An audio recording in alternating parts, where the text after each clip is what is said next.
त्यांनी करावं. माननीय प्रदेशाध्यक्ष पवार साहेब, सुनील तटकरेजी आणि दादा भुसेजी यांनी करावं. अतिशय उत्तम स्वरूपाचा पत्रकारांना सोयीचा असणारा असा स्टँड याच्यामध्ये घेऊन जाऊ शकतो. अतुल शाह कल्पक आहे. आपला प्रदेश काय माझ्या प्रदेश काय अतुल शाह कल्पक आहे. त्याने अतुल शाह ऑर्डर देण्यात येईल. येस, अतुल शाह ऑर्डर देण्यात येईल.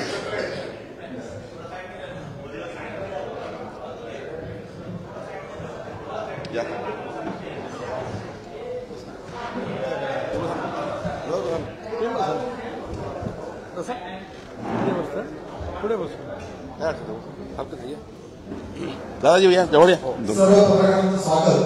नवीन वर्षाच्या शुभेच्छा आणि नवीन वर्षाच्या सुरुवातीलाच महायुतीची पत्रकार परिषद सुरू होते.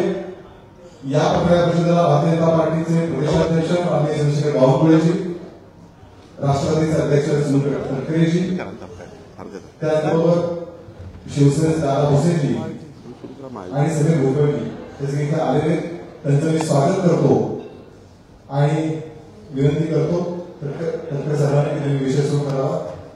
नंतर आपण प्रश्न करतो. नव्या वर्षाच्या सुरुवातीला आज महायुतीची पत्रकार परिषद या ठिकाणी होत असताना याला उपस्थित असलेले महाराष्ट्र प्रदेश भारतीय जनता पक्षाचे अध्यक्ष माननीय आमदार चंद्रशेखरजी बावनकुळे, शिवसेनेचे नेते आणि राज्य मंत्रिमंडळातील एक ज्येष्ठ मंत्री दादाजी भुसे, राष्ट्रवादी काँग्रेस पक्षाचे मुंबईचे अध्यक्ष माझे सहकारी सुनील भुजबळ, अतिशय उत्तम पद्धतीने प्रवक्ते या नात्याने भूमिका मांडणारे भारतीय जनता पक्षाचे प्रमुख आहेत. आपण सर्व पत्रकार मित्र महिलांचे प्रतिनिधी, सुरुवातीलाच महायुतीच्या वतीने आपलं सर्वांचंच काल संध्याकाळी उशिरा आणि सकाळी लवकर आपल्याला निमंत्रित केलेलं असताना सुद्धा आपण फार मोठ्या संख्येने या ठिकाणी आला, याबद्दल आम्हाला युतीच्या माध्यमातून आपलं मनपूर्वक हार्दिक या ठिकाणी स्वागत करतो. नवीन वर्षाच्या आम्हा सर्वांच्याच वतीने आपल्याला मनपूर्वक हार्दिक शुभेच्छा आहेत. हे वर्ष आपल्या सर्वांच्यासाठी अतिशय महत्वाचं असल्यामुळे विशेष करून लोकसभा विधानसभेच्या निवडणुका इतर बऱ्याच राजकीय घडामोडी असताना आपल्या सर्वांसाठी निरामय आयुष्याचं, थोडंसं धावपळीचं, थोडंसं गडबडीचं, पण तिसरं प्रेरणा यावं असं सुरुवातीलाच या ठिकाणी आपल्याला मनपूर्वक हार्दिक शुभेच्छा देतो.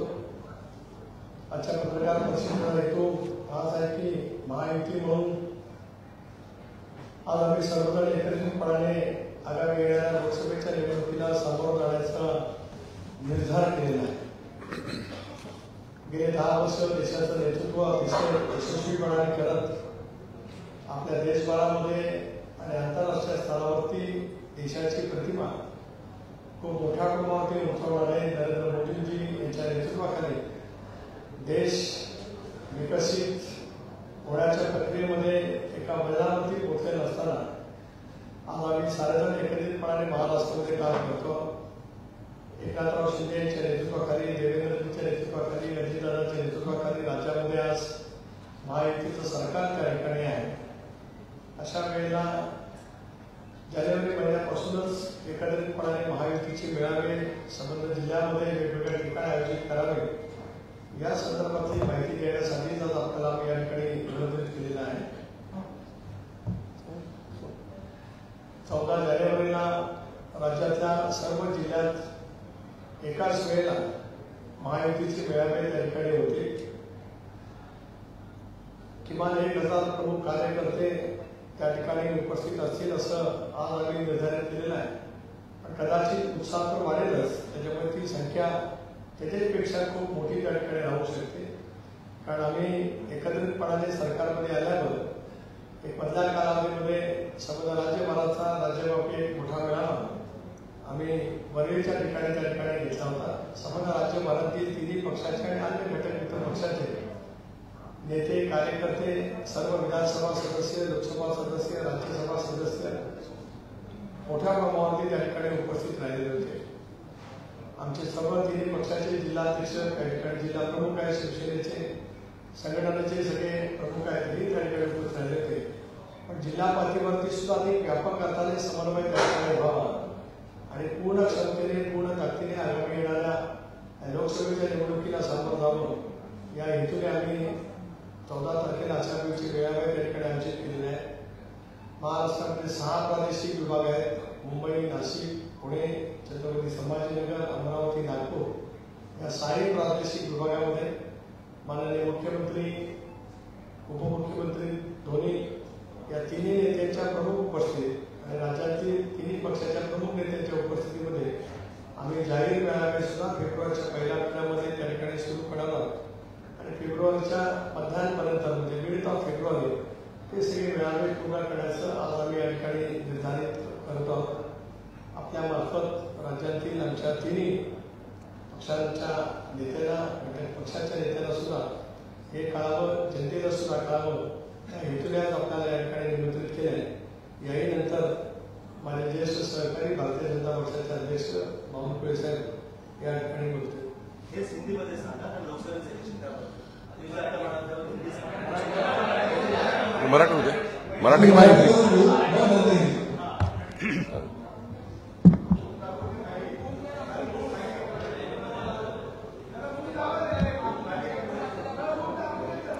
मैं बता दो, मैं करता हूँ.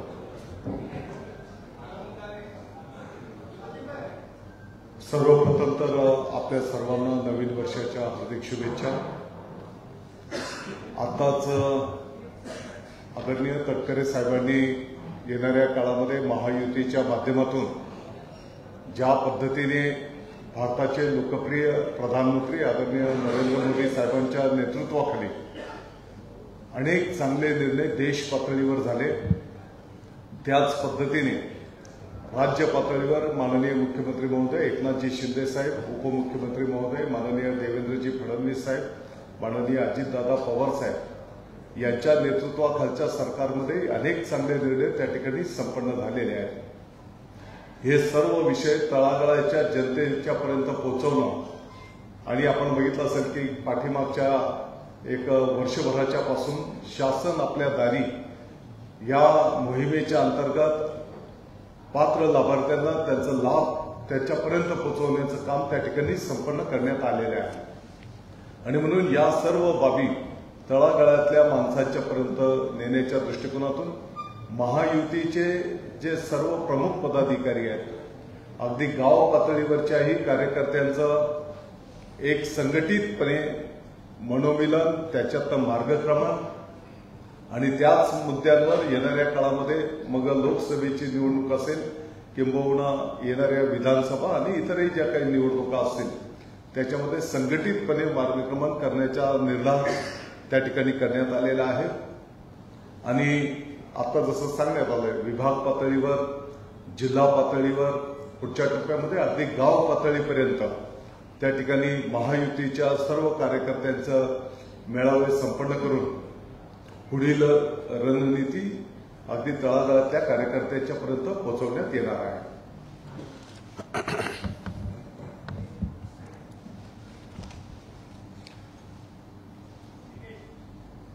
रविवारी 14 जानेवारीला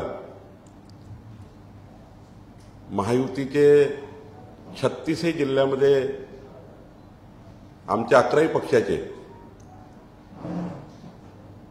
माननीय तटकरे साहेब आणि माननीय भुसे साहेबांनी आत्ताच आपल्याला सांगितल्याप्रमाणे जिल्हास्तरीय मेळावे आणि ही संख्या पुढच्या काळात बूथपर्यंत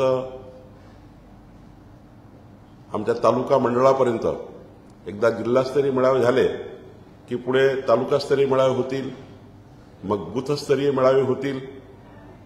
साधारण जानेवारी महिन्यामध्ये संपूर्ण जिल्हास्तर ते बूथस्तर आणि फेब्रुवारी महिन्यामध्ये विभागीय स्तरावरचे मेळावे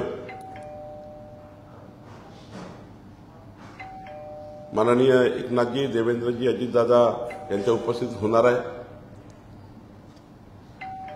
आमचे महायुतीतले सर्व घटक पक्षाचे नेते सुद्धा या मेळाव्यामध्ये हजर राहणार आहे. मग रामदास आठवले साहेब असतील, विनय कोरेजी असतील, महादेवराव जानकरजी असतील, जयदीप कवाडेजी असतील, योगेंद्र कवाडेजी आहेत, शिवसंग्रामच्या आपल्या मेटेताई आहेत, सुलेखाताई कुंभारे आहेत, रयत कांतवीचे सदाभाऊ खोत आहेत आणि इतरही अजून घटक पक्षाचे नेते या बैठकीला, या मेळाव्याला हजर राहणार आहे. खरं तर माननीय तटकरेजींनी सांगितल्याप्रमाणे मोदीजींच्या नेतृत्वात महाराष्ट्रामध्ये एक प्रचंड मोठं यश महायुतीला मिळेल. महायुतीने जी तयारी केली आहे देवेंद्रजी, एकनाथजी आणि अजितदादांच्या नेतृत्वामध्ये 45+ जागा या महाराष्ट्रामध्ये 51%ची लढाई जिंकून आम्ही जिंकणार आहोत. तर 45+ म्हटलं आहे आणि आम्ही कुठल्याही बॅटलफील्डवर नाही आहे. आम्ही सरळ 45+ जिंकतो आहे. तशी तयारी आम्ही 3ही पक्षांनी आणि 11ही पक्षांनी केली आहे. आम्ही 3ही पक्षांनी, आमच्या 3ही नेत्यांनी आपापल्या स्तरावर आपापल्या पक्षाला मजबूत करण्याची योजना तर सुरू केलीच आहे. एकनाथजी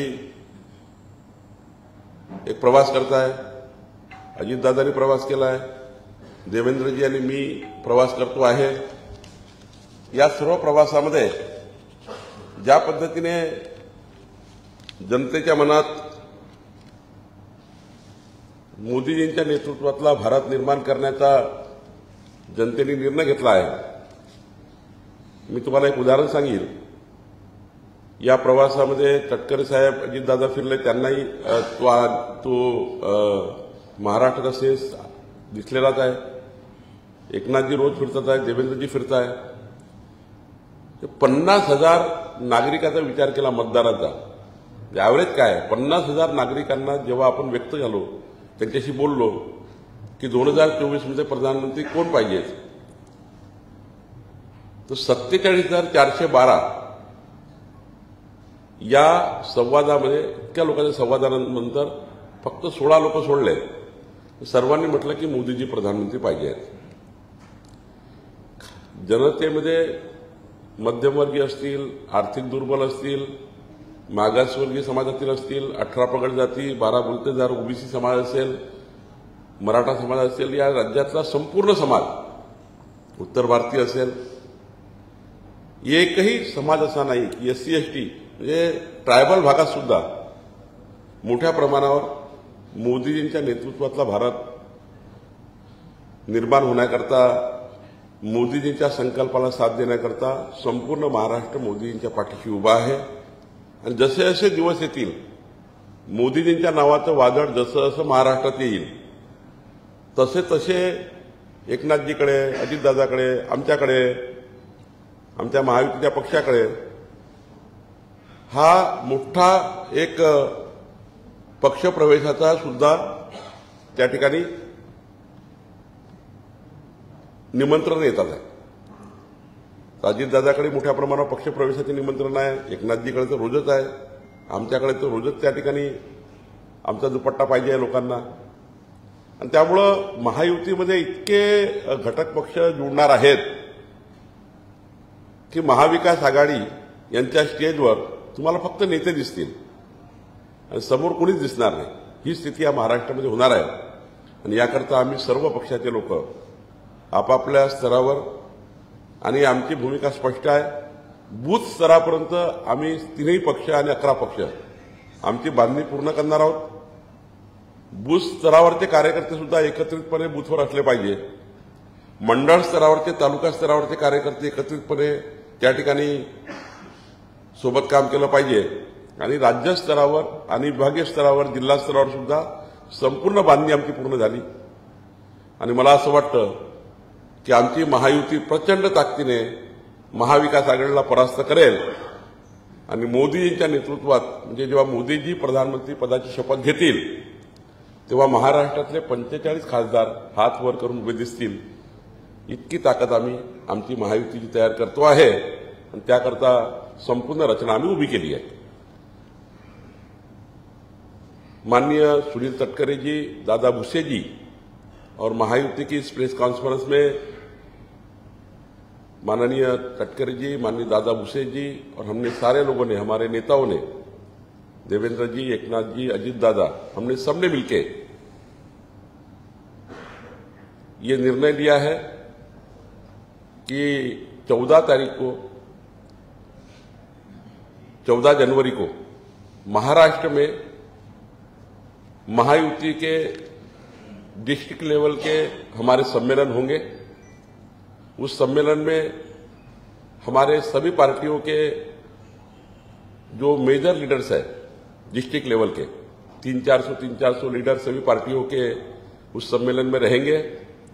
हमारे वहां के प्रभारी मंत्री जो है सरकार के, जहां राष्ट्रवादी के मिनिस्टर है वहां राष्ट्रवादी के मिनिस्टर उस जिला स्तरीय सम्मेलन में जाएंगे.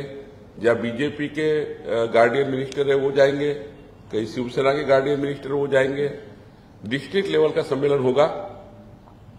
उसके बाद तटकरे जी ने कहा है कि फरवरी में हम डिवीजन लेवल पर सम्मेलन लेंगे, विभाग स्तर पर, और उसके बाद हम लोग जिस प्रकार से हमारा सीटों का अलॉटमेंट हो जाएगा उसके बाद लोकसभा स्तर पर, उसके बाद लोकसभा स्तर पर भी हमारे सारे 11 पार्टी के महायुति के सम्मेलन होंगे.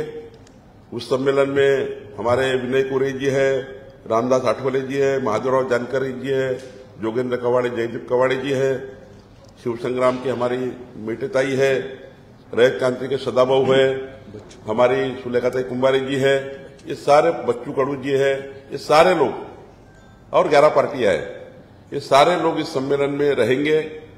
और मुझे लगता है कि हमारी महायुति जिस प्रकार से बूथ लेवल तक, जिला स्तरीय सम्मेलन होने के बाद बूथ स्तरीय, मंडल स्तरीय सारे कार्यकर्ता एक साथ मिलकर मोदी जी के नेतृत्व में, और हमारे जो नेता है देवेंद्र जी, एकनाथ जी और अजित दादा, इनके कोऑर्डिनेशन से जो भी निर्णय होगा सीटों का, उस सीटों पर पूरी ताकत हम तीनों पार्टियां और 11 पार्टियां लगाएगी.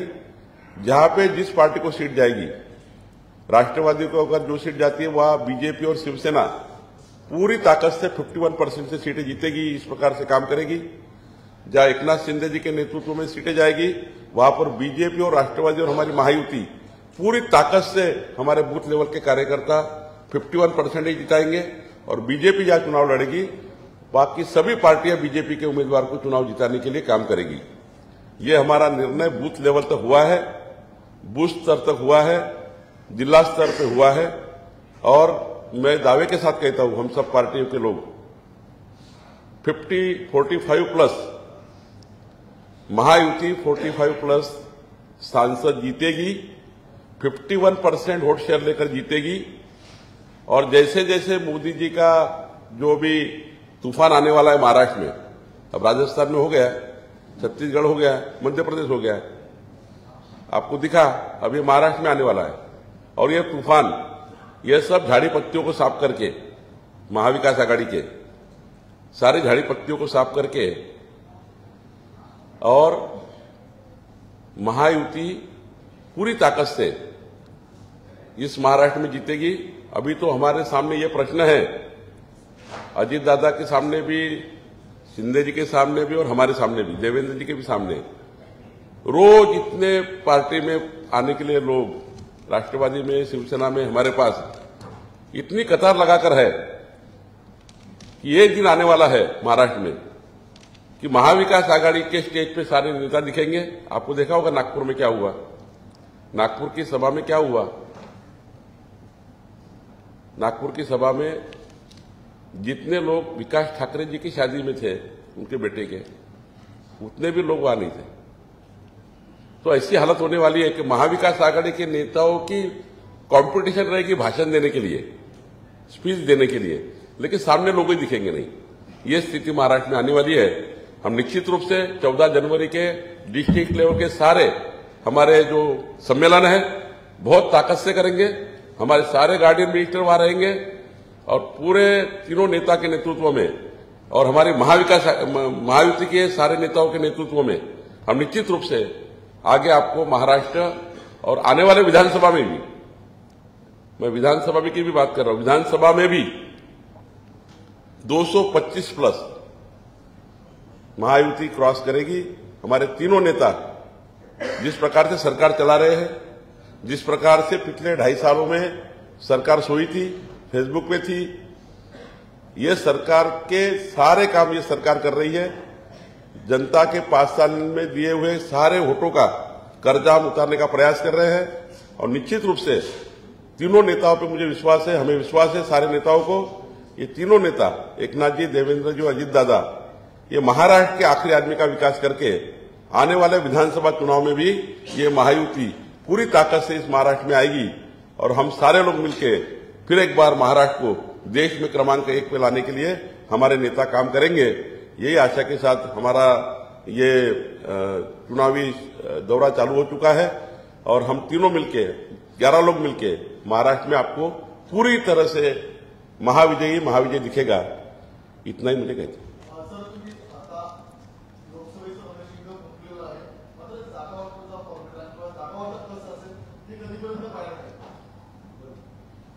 माननीय एकनाथजी, देवेंद्रजी, अजितदादा तिघांच्याही समन्वयाने केंद्रीय नेतृत्व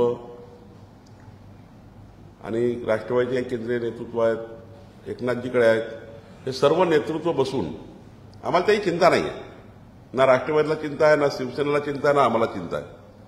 आमचं नेतृत्व जे निर्णय घेईल, त्यांनी म्हटलं ही जागा राष्ट्रवादीला तर राष्ट्रवादीला, ही जागा शिवसेनेला ही शिवसेनेला, आमचं काही रिझर्वेशन नाही आहे। आम्ही 1-2 जागा इकडे तिकडे बघणारी नाहीये, आम्ही बघणार आहे जिंकण्याकरता लढायचा, 45+ करता लढायचा आहे। त्यामुळं आमच्यामध्ये कुठलंही त्याच्यामध्ये खिस्तान नाहीये, ओढतान नाहीये। 3 नेते आणि वरचं पार्लमेंटरी बोर्ड हे जे निर्णय करतील त्या निर्णयाला आम्हाला मान्यता आहे।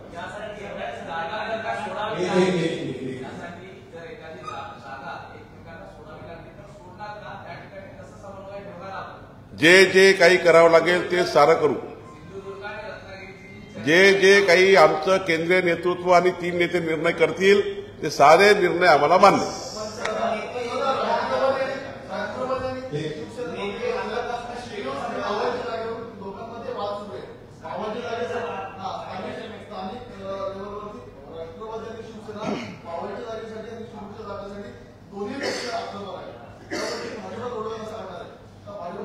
मी आपल्याला स्पष्टपणे सांगतो, तटकरे साहेबांनी माननीय आपले भुसे साहेबांच्या वतीने आणि आमच्या 3 नेत्याच्या वतीने शेवटपर्यंत प्रत्येक पक्षाला वाटेल की ही जागा मला मिळाली पाहिजे, राष्ट्रवादीला वाटेल ही मला मिळाली पाहिजे, एकनाथजीला वाटेल ही मला मिळाली पाहिजे, आम्हाला वाटेल ही मिळायला पाहिजे।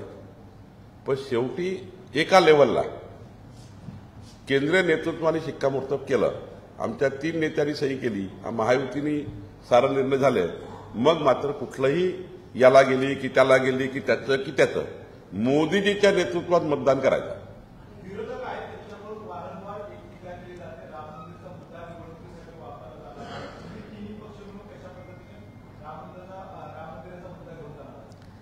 आम्हाला गरजच नाही आहे। 140 कोटी भारतीयाला हे माहिती आहे की मोदीजींच्या नेतृत्वातलं केंद्र सरकार आल्यानंतर सुप्रीम कोर्टामध्ये ज्या पद्धतीने राम जन्मभूमीच्या जागेबद्दलचं सबमिशन योग्य पद्धतीने झालं, आतापर्यंतचे 65 वर्षाची सरकार रामलल्लाचा जन्म अयोध्येमध्ये झाला याकरता जे सबमिशन करत नव्हते आणि वाद पेटवून या महाराष्ट्राला, देशाला भडकवण्याचा प्रयत्न होता। कुठला हिंदू मुस्लिम वाद नव्हता, त्या ठिकाणचाही वाद नव्हता, नेते वाद तयार करायचे आणि हा प्रश्न पेटत ठेवला होता। पण मोदीजींच्या नेतृत्वातल्या सरकारने हा प्रश्न सोडवला। त्यामुळं कोणाच्या मनात काही असेल, आता तोंडाच्या वाफा फेकतात। परवाचा व्हिडिओ बघा ना, एक व्हिडिओमध्ये आहे ना की मोदीजीच करू शकतात। तुम्ही व्हिडिओ देऊ का तुम्हाला? म्हणजे मोदीजींच्या नेतृत्वातला भारत किती चांगला असू शकतं। संजय राऊत साहेब 2.5 मिनिटाची व्हिडिओ क्लिप आहे आपल्याकडे, कालच तुम्हाला काढून दिली आहे की मोदीजीचं नेतृत्व किती स्ट्रॉंग आहे, कसं राम मंदिराचं निर्माण मोदीजी करू शकतात, मोदीजी पाकिस्तानच्या पीओकेला कसं आतमध्ये घेऊ शकतात. तो व्हिडिओ देऊ का तुम्हाला? आहे का तुमच्याकडे? आहे, तो जरा दाखवा. नाही, तो व्हिडिओ तुम्ही मला काय म्हणणं आहे, माझी पत्रकार महोदयांना विनंती आहे, मी तुम्हाला एक व्हिडिओ शेअर करतो. त्या व्हिडिओमध्ये संजय राऊत साहेब म्हणतात, अयोध्या में राम मंदिर बनाने की केवल एक ही व्यक्ति में क्षमता है, उनका नाम नरेंद्र मोदी जी है. संजय राउत जी म्हणतात कि पाकिस्तान की बॉर्डर में जाकर पाकिस्तान का पीओके वापस लाने की क्षमता किसमें, तो मोदी जी में है. इसलिए किसको वोट देना है तो उस समय की सरकार के, उस समय की जो हमारी महायुति थी शिवसेना भाजप की, वो उम्मीदवार को वोट दीजिए, ये कहा है, हे म्हटलं आहे संजय राऊत साहेबांनी. तो व्हिडिओ जर तुम्ही बघितला तर मला वाटतं मग बाकीच प्रश्न सुटून जाईल.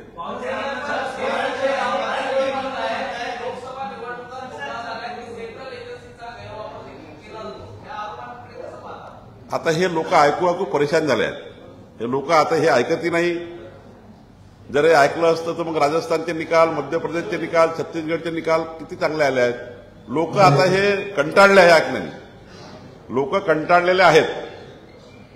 त्यामुळं एकच उद्देश आहे आमचा, आमच्या महायुतीमध्ये प्रचंड ताकदीने आम्ही जिंकणार आहोत. हा या ठिकाणी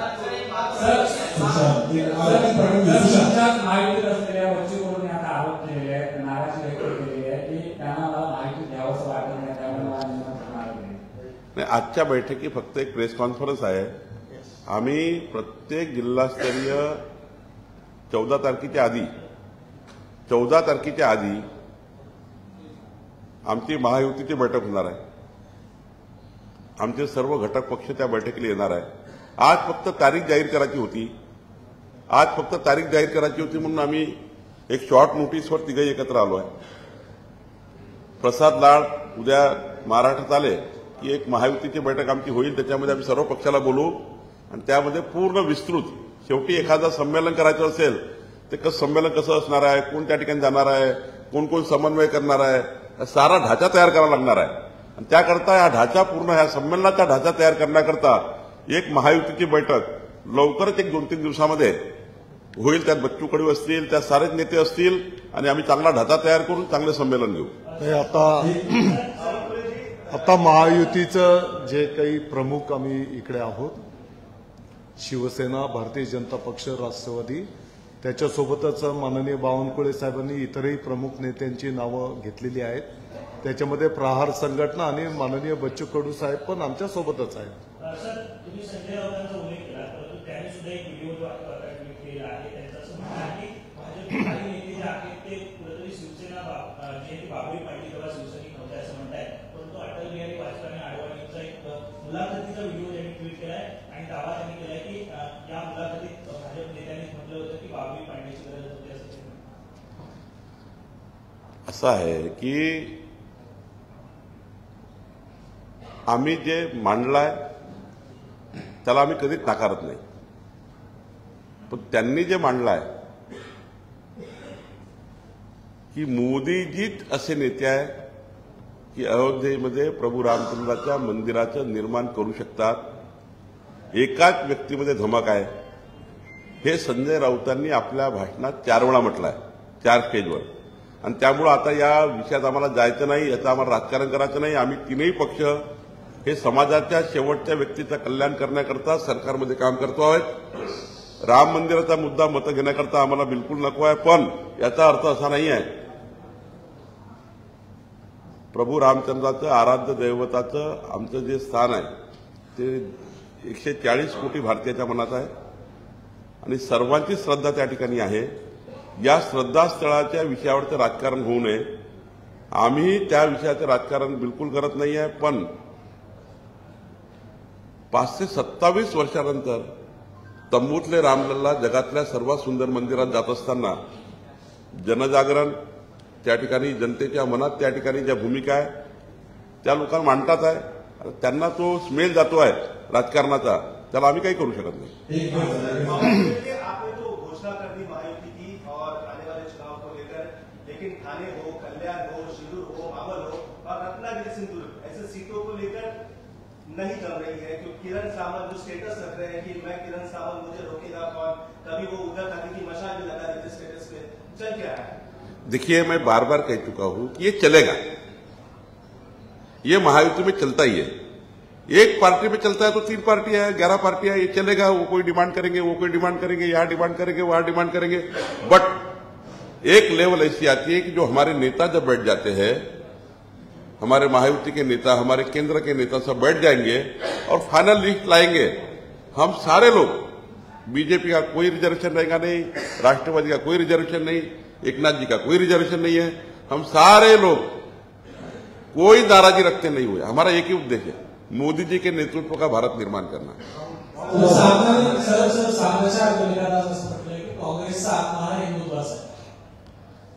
काँग्रेसचा आत्मा हिंदुत्वाचा असेल, त्यांनी 2 गोष्टी स्पष्ट केल्या पाहिजे. 2च गोष्टी स्पष्ट केल्या पाहिजे. काँग्रेस पार्टी वारंवार स्वातंत्र्यवीर सावरकरांचा अपमान करण्यापासून आणि कपिल सिब्बलांनी जे काही सुप्रीम कोर्टामध्ये आतापर्यंत अॅफिडेव्हिट केलं आहे, जरा एकदा वाचून घेतले पाहिजे संजय राऊत साहेब किंवा कोणतरी. आणि बाकी संजय राऊताबद्दलचे बाकी उत्तरं नितेश राणे देतील.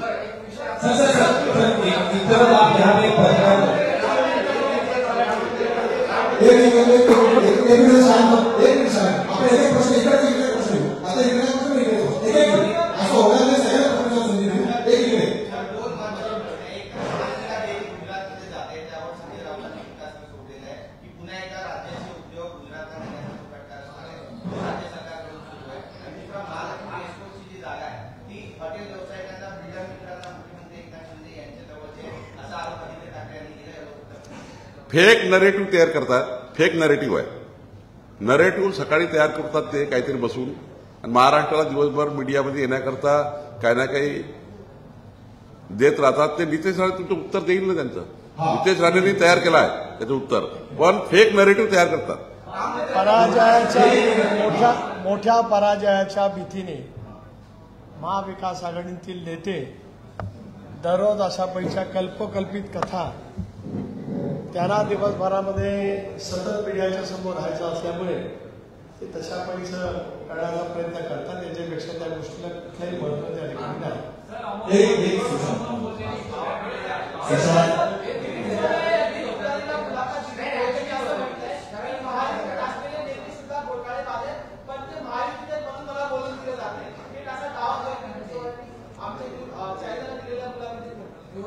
आम्ही तर मुलाखत ऐकली नाही.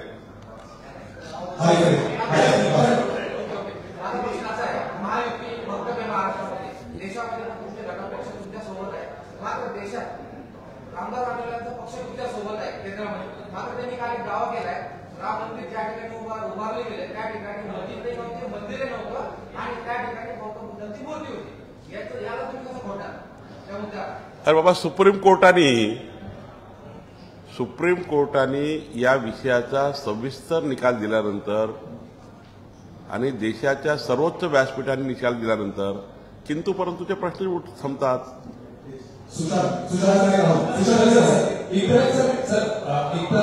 यहाँ पे प्रेस कॉन्फ्रेंस चल रही है, शिरडी में शरद पवार जी का एक शिविर चल रहा है. महायुति का जो आपने सीट शेयरिंग का फॉर्मूला बताया कि सेंट्रल शिविर चलेगा, लेकिन पहली बार उद्धव ठाकरे दिल्ली जाने की तैयारी कर रहे हैं सीट शेयरिंग के मुद्दे को लेकर. वो कांग्रेस से मिले थे, इसको कैसे देखते हैं? पहले आपके साथ थे, यहाँ पे सब बातें होती थी, लेकिन अभी आपको मतलब उनको भी दिल्ली जाना पड़ रहा है. ये सब चीजें कैसे देखती है? आप यहाँ पे बैठे, आपका भी दिल्ली में होगा, लेकिन उनको जाना पड़ रहा है. देखिए, कम से कम आपको ये समझ गया है और आपके माध्यम से पूरे महाराष्ट्र को समझ गया है कि उद्धव ठाकरे की इतनी हालत उन्होंने खुद ने की है. कभी ऐसा नहीं हुआ था कि जब शिवसेना भाजपा का अलायंस था तो बीजेपी मातोश्री में जाकर बैठकर हम सारे अलायंस को फाइनल करते थे. मातोश्री का रिस्पेक्ट, हिंदू हृदय सम्राट बाला साहब जी का रिस्पेक्ट जो था वो मातोश्री को लेकर, उस इमारत को लेकर जो रिस्पेक्ट था, वो रिस्पेक्ट के लेकर सारे हमारे केंद्र के नेता मातोश्री को जाकर वहां पर जाकर सारे अलायंस पूरे करते थे. लेकिन आज उस प्रतिष्ठा को जो दाग लगाया है उद्धव ठाकरे ने लगाया है। वो दिन सारे उद्धव ठाकरे जी ने उद्ध्वस्त किए। वो दिनों को उद्धव ठाकरे की गलतियों से मातोश्री की इमेज जो है वो खराब करने का प्रयास किया है। ये दिन कभी नहीं आने थे। हिंदू हृदय सम्राट बाला साहेब ठाकरे जी जब देखते होंगे और ये दिन मातोश्री जैसे निवास पे आए हैं कि मातोश्री के निवास का व्यक्ति दिल्ली में जाकर सोनिया गांधी जी के सामने हाथ जोड़ते हैं कि हमको 20 सीट दे दो, हमको 23 सीट दे दो, हमको 22 सीट दे दो। और किसी ने तो मुझे कहा कि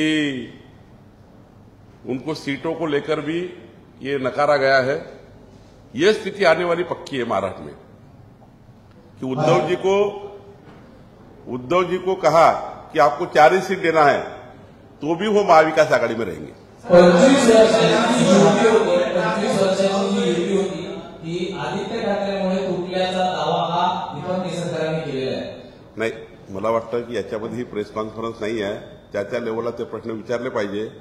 आज जिला लेवलचे सम्मेलन, विभागीय लेवलचे सम्मेलन, जो डिस्ट्रिक्ट लेवल पे सम्मेलन चल रहा है, विभाग लेवल पे सम्मेलन चल रहा है, उनने क्या बोला, इसने क्या बोला, उसके बजाय आज हमारा जो प्रेस कॉन्फ्रेंस है, महायुति के सारे बूथ लेवल तक कार्यकर्ता एक साथ मिलके पूरे महाराष्ट्र में 51% की लड़ाई लड़ेंगे।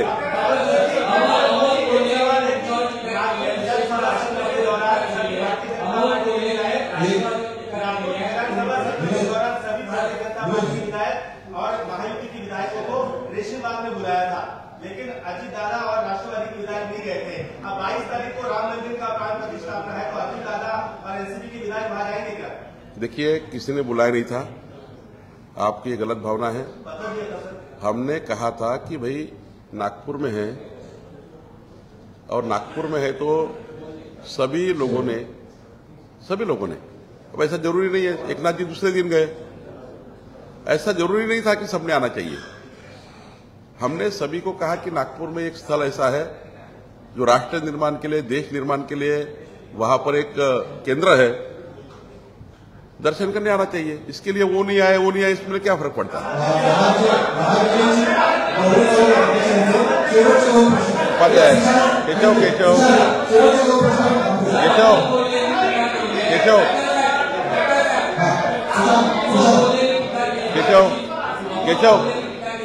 केशव अग्रेस होऊ नका।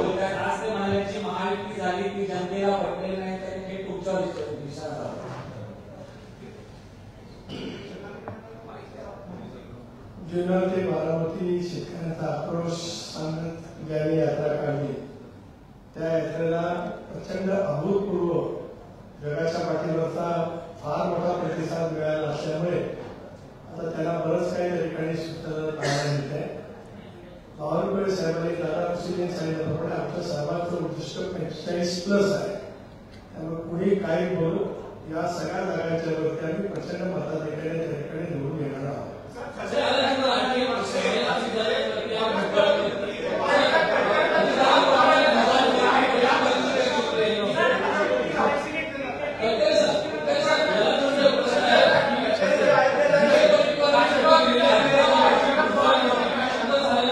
काय काय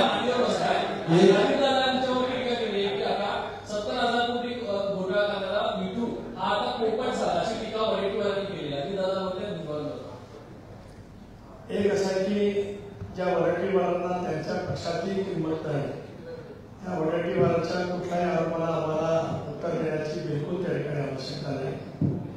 माझी आज आपल्याला विनंती आहे की आजच्या पत्रकार परिषदेचा हेतू आदरणीय बावनकुळे साहेबांनी दादा मुस्लिम या ठिकाणी निषेध केला आहे। पुढच्या काळामध्ये आपल्याला खूप वेळा भेटायचं आहे, त्यामुळे त्या प्रकारची उत्तर सार्वजनिक देण्यासाठी आमच्या पक्षाचे सर्व 3 पक्षाचे घटक पक्षाचे नेते पूर्ण क्षमतेने त्या ठिकाणी आपलं मत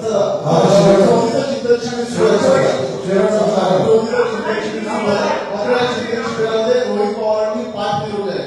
रोहित पवार राज्याच्या बाहेर असल्याचं कळतंय, काय सांगाल? कोण कुठे बाहेर त्याची मला चिंता असणे काही कारण नाही। त्याच्यातले कधी कोण बाहेर पडतील हे महत्वाचं आहे, असं म्हणजे बावनकुळे साहेबांनी केलं। आपण सगळ्यांना आज काँग्रेस आम्ही मुंबईमध्ये दौरा सुरू आहे. लास्ट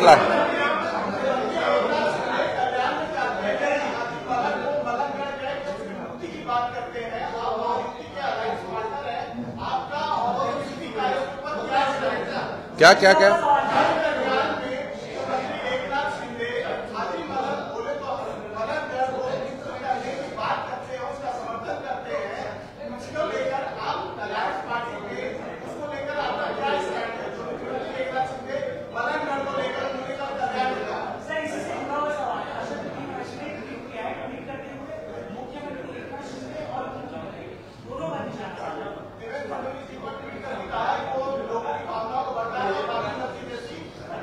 ते फार वर्षांपासून चालू आहे. किसने कहा है? मी बोलू?